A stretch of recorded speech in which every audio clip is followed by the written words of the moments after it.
Wasn't long though until the yellows came out due to an incident involving rookie Shane Brereton. On the restart, the Talkspeed domination continued with number 25 Ian McKellar Jr. still out in front, but that was all about to change in the pits as the consistently quick crews of 24 and 66 sent Hodgson and Mickle out in front. McKellar Jr. fought back, however, and managed to take the lead and his second consecutive win. Hunter Abbott made it a 1-2-3-4 for the Talkspeed team. And that victory puts McKellar only 25 points behind Michael Burgess. Hunter Abbott makes his way from 9th to 8th, securing his lead in the Rookie Championship.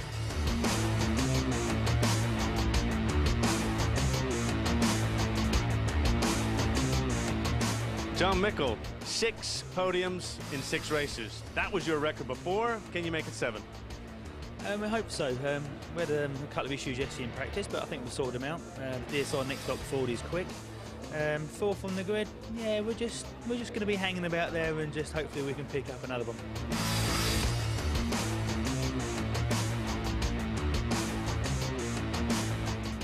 So guys, who's going to be 8th? Well, I'm starting from pole, so it helps a little bit, but you know, starting from pole, you can only go backwards, so that is a damn fine point. What do you got to say to that?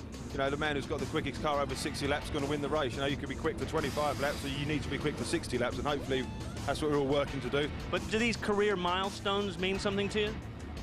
No, really, you know, a race wins a race win. If you can get another one, it's a bonus, so we just crack on.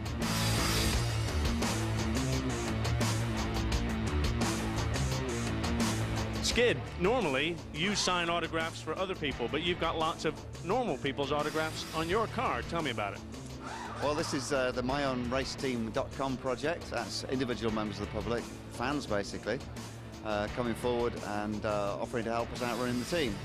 So in return for a modest payment, they get to push the car out into the dummy grid, the whole lot of them, hopefully, and they get to sign the name on the bonnet, which is obviously what you've just noticed here.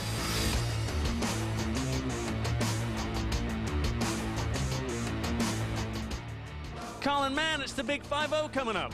I'm not that old. No, I don't mean that 5-0. 50 starts. You must be proud. Yeah, very pleased. It's been a good series, and we've got the future ahead of us now with new dates been announced for next year, so let's see how many more we can clock up.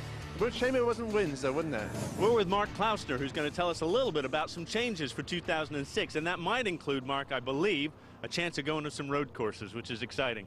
Yeah, it's really exciting. We're very excited. We introduced the dates for 2006 here at the Rock.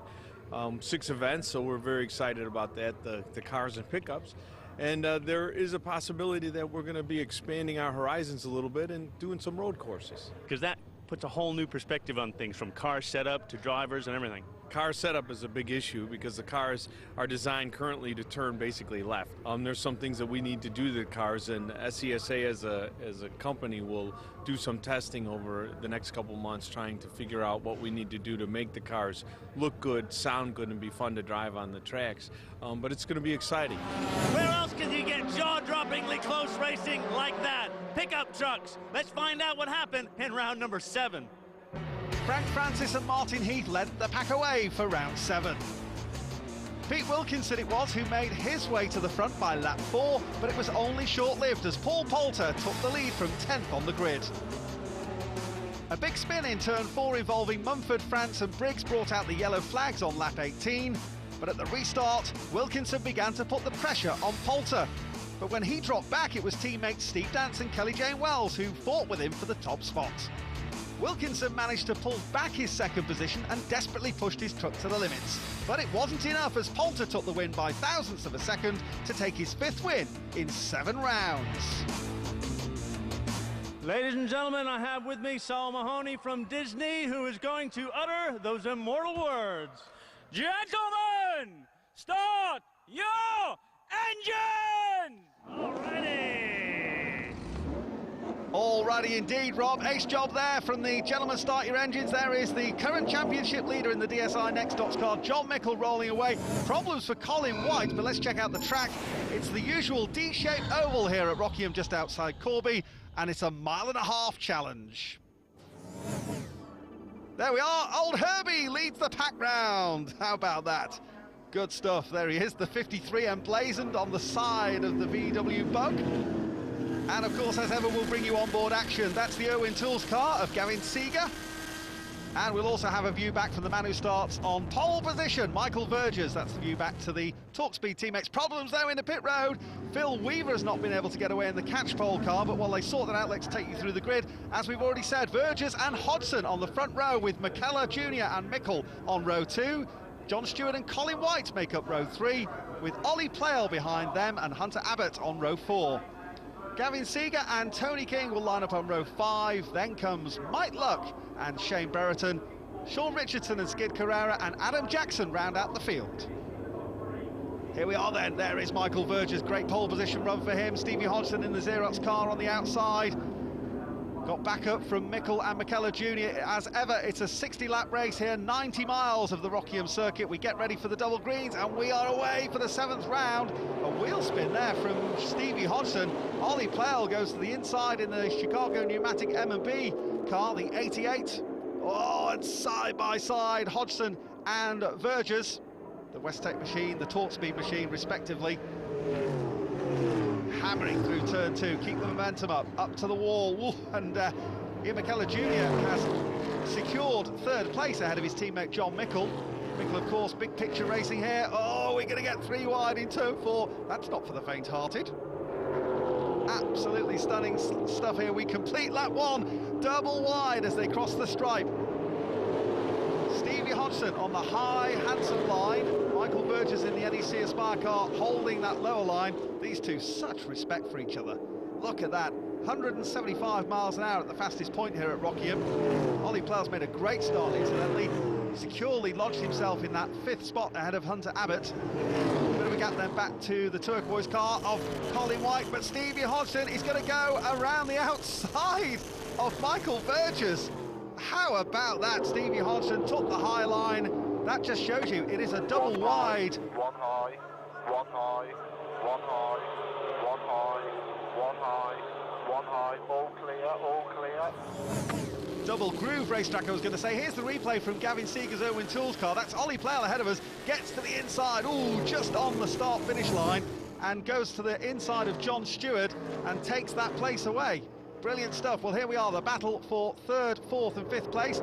It's Ian McKellar Jr. in 3rd, John Mickle 4th, and Hunter Abbott. Oh, and McKellar Jr. loses it out of turn 4. What? Oh, I thought he'd held it then. Overcorrected. Poodles, your man's in the wall. Ian McKellar Jr. hits the wall. That is bad news. He nearly held it all together there. Yellow flags are out. Not a surprise at all, really, here at Rockingham. Straight to pit, we'll keep you on the lead lap, mate. Straight to pit. That is the voice of Dale Parsons, spotter for Ian McKellar Jr. Well, let's just, as we look at the damage there to McKellar Jr.'s car, let's just check that out again. You can see it just gets away from him. The back end spins around. Dunes does a brilliant job to straighten that up, but just slightly overcorrects, and around he goes, back end catches up, and into the wall. Well, they've arrived in pit road. There is Poodles with the jack. Craig Slater, the crew chief. This is the view from behind. You can see it just gets away from him. Fortunately enough, John Mickle and Hunter Abbott both managed to avoid him. Rob, not sure if you saw all that. Ian McKellar Jr. tagged the wall, so the team are trying to get this car repaired as fast as they can so he doesn't go a lap down. This gives a lot of aerodynamic aid to the car. It makes the back end of the car stick to the ground. But if your struts are broken, it's not going to work. That's what they're trying to fix now. Yeah, you can see the broken struts there. One of the officials just checking those out, but we are ready to go green again. Stevie Hodgson leads from Michael Vergers, Mickle, Hunter Abbott and Ollie Playle, who made such a great start. Got to the inside, he looks to do the same again. Double wide, Hunter Abbott and Ollie Playle for 4th place. Vergers manages to... Oh, there's contact! Ollie Playle and Hunter Abbott connect with each other. And it's another TalkSpeed car in the wall. Has Hunter kept that all under control? Yellows are out again. Here's what happened. Let's just check this out. Outside, outside, outside, outside. Just stay up. Go low, go low. You're clear, Ollie. You're clear. Ollie is clear, but Hunter Abbott's day is done, I think. And Rob is down in pit road. And Rob, who have you got with you? Got Gavin Wills with me, who's crew chief for Westtech. Can you give us your take on it, please, Gavin? Obviously, just off the restart, yeah, the two cars did come into contact, you know, which unfortunately has seen Hunter spinning out. and there's a little bit of damage on the front of Ollie's car. So you know, hopefully both cars can get back out, and it'd be good to see them all have a good race. Any specific comeback or comment from Ollie in the race car? Ollie felt that Hunter moved down on him, so you know, that's his take on that. Yeah, not conclusive from our point of view, but a racing incident nonetheless. We're ready for the restart. Hunter Abbott not making that restart. Green flag flies, and Stevie Hodgson leads them away. Will Plale try and do the same to Mickle? Yes, he does. He gets to the inside. Much quicker. Nailed it. Clear behind by half. Absolutely nailed his restart there, did Ollie Plale. Brilliant stuff. Promotes himself up to third place. Mickle lets him go. Colin White there fifth. John Stewart comes there in sixth place. And Tony King just snuggled in behind him as well. So we get a restart. Ollie Plale under pressure from championship leader John Mickle. Oh, it's Tony King's hit the wall in a huge way, ripping the front end off the Kent Pharmaceuticals car. Wow, that is a big, big impact. And that's an unusual place as well. Tony King on the inside of turn 4 there. See, that's the board down on the inside. See what happens. Well, Tony King's already in the wall. Bodywork flying everywhere. Just incredible stuff. You can see the wheels all out of kilter. That chassis has moved right the way across to the outside where he's hit the wall. This is the view from Gavin Seeger's car. You see Tony King loses it. Overcorrects, corrects. Spins around. Whoa, big impact. Round 7 of SCSA started out great with side-by-side action. Now we've had loads of yellow flags, all kinds of action on the racetrack. Join us after the break.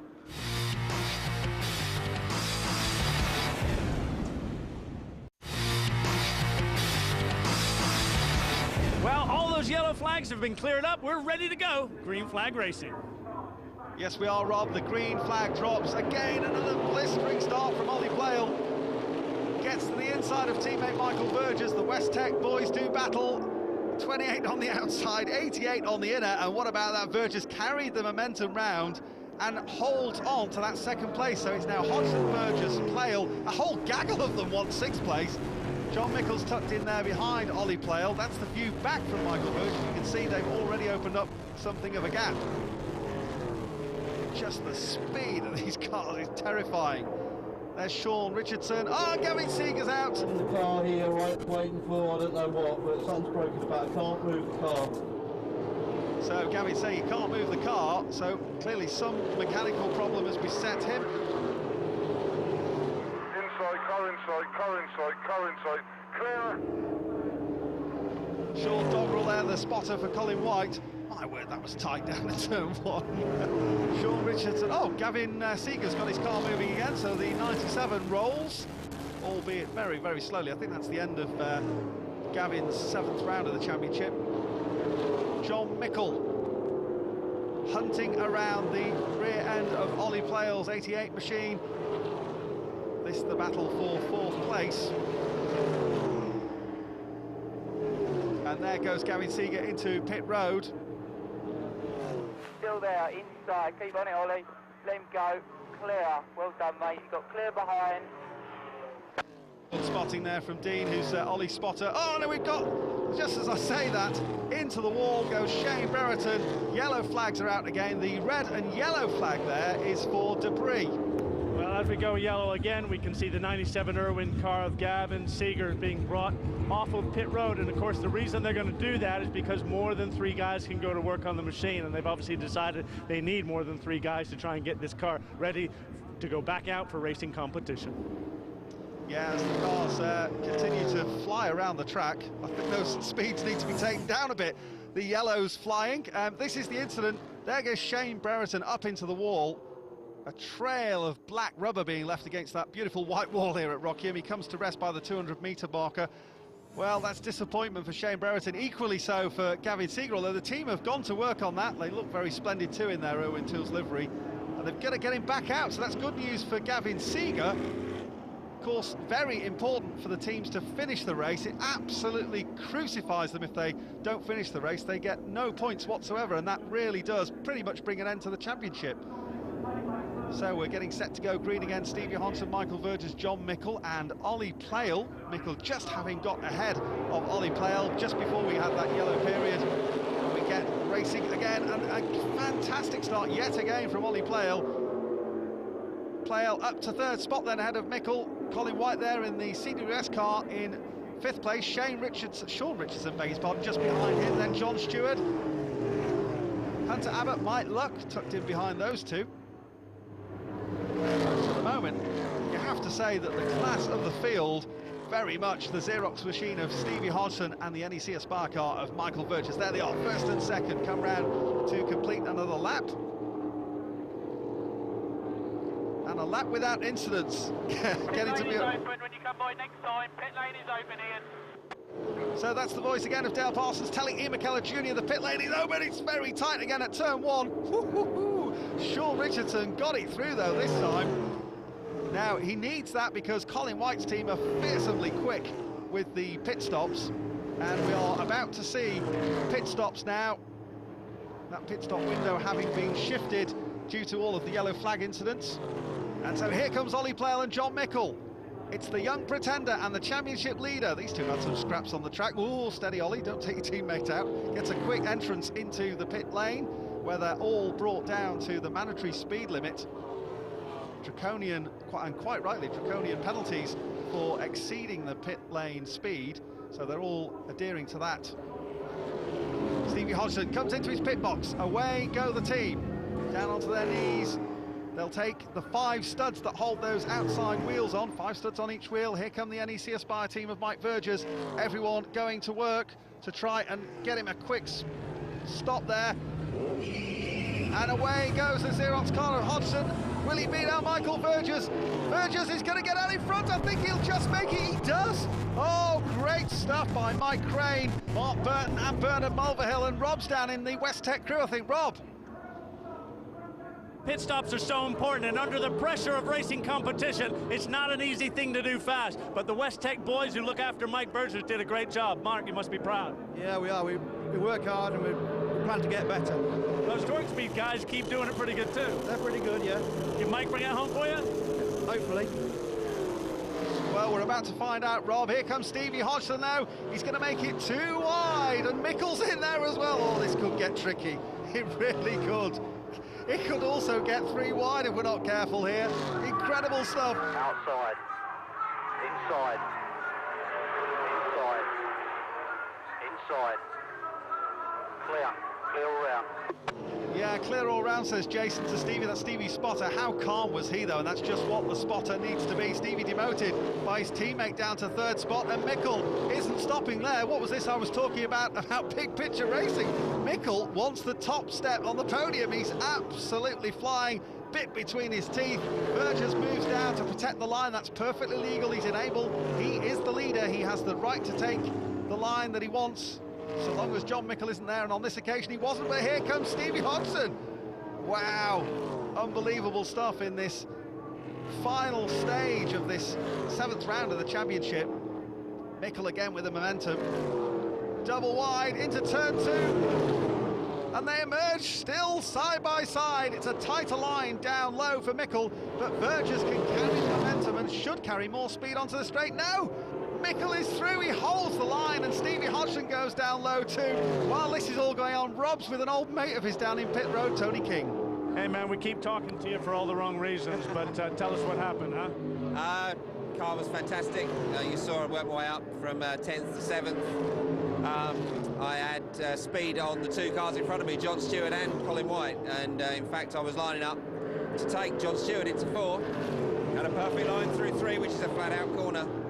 And the bank just stepped out, and I was gone. You're okay, are you? I'm absolutely fine. I'm not even down. You know, I'm down financially. I'm not down because it was great race, and I knew we were good for 5th at least. Well, you'll see there the white flag fly as Michael Vergers starts the last lap in 2nd place with Stevie Hodgson behind him. We've also seen just then Ian McKellar Jr. pulling into the pits, and Hunter Abbott back out too. Mickle on his way, is he, to a maximum points total? Look at the margin he's got there.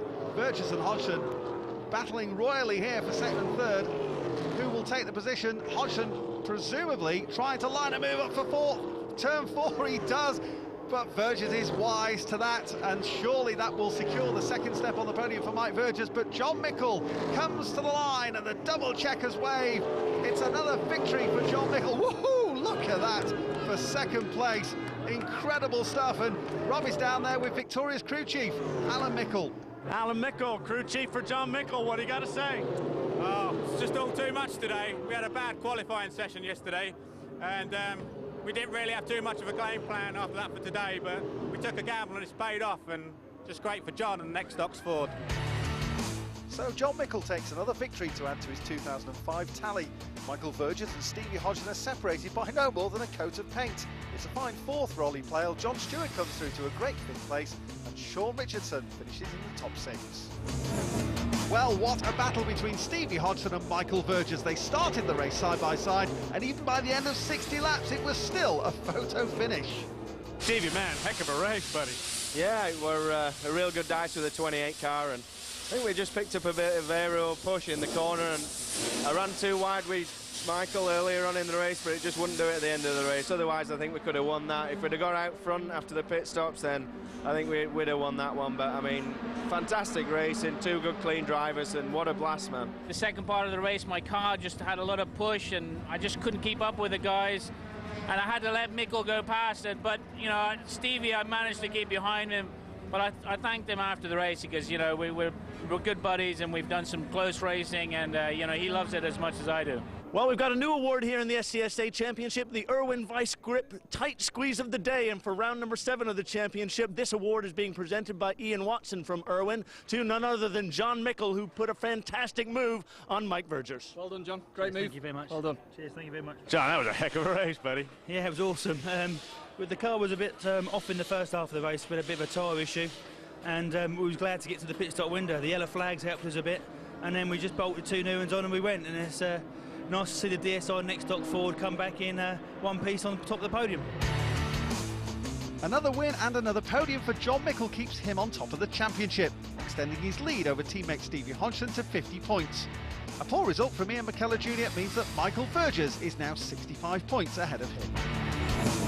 Mark, round 7 was exciting to say the least. Yes, it was.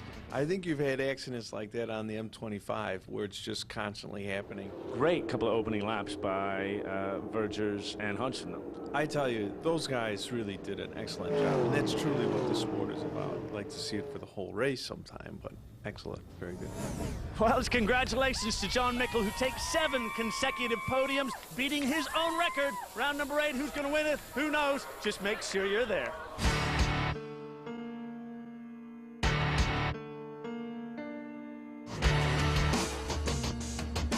Coming up next here on 4, we've got tennis, street basketball and lawnmower racing. It could only be Transworld Sport.